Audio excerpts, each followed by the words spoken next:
মহান স্বাধীনতা দিবস 2026 উপলক্ষে বাংলাদেশ কোস্টগার্ড পশ্চিম জোন মোংলায় বিসিজিএস কামরুজ্জামান এবং রূপসায় বিসিজিএস তৌহিদ জাহাজ দুপুর 2টা থেকে বিকাল 4টা পর্যন্ত সর্বসাধারণের জন্য উন্মুক্ত রয়েছে।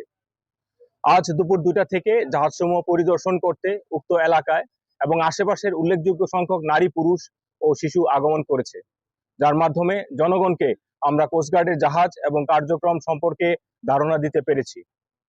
কোস্টগার্ডের জাহাজসমূহ সম্পর্কে মানুষের কৌতূহল এবং বিভিন্ন প্রশ্নের জবাব দিয়েছেন আমাদের জাহাজের দায়িত্বশীল কর্মকর্তা ও নাবিকবৃন্দ।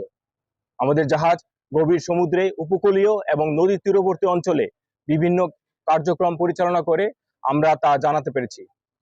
পাশাপাশি আমরা উদ্ধার ও অনুসন্ধান কর্মকাণ্ড, অবৈধ অনুপ্রবেশ ও চোরাচালান প্রতিরোধ, জলদস্যুতা দমন, মৎস্য ও প্রাকৃতিক সম্পদ রক্ষা এবং যুদ্ধ কৌশল সম্পর্কে দর্শনার্থীদের ধারণা দিতে সক্ষম হয়েছি। এছাড়াও দেশের আইন শৃঙ্খলা পরিস্থিতি স্থিতিশীল রাখতে বাংলাদেশ কোস্টগার্ড 24 ঘন্টা টহল জারি রেখেছে, যার মাধ্যমে কোস্টগার্ডের আওতাধীন উপকূলীয় এবং নদী তীরবর্তী অঞ্চলের আইন শৃঙ্খলা পরিস্থিতি অনেকাংশে উন্নত হয়েছে।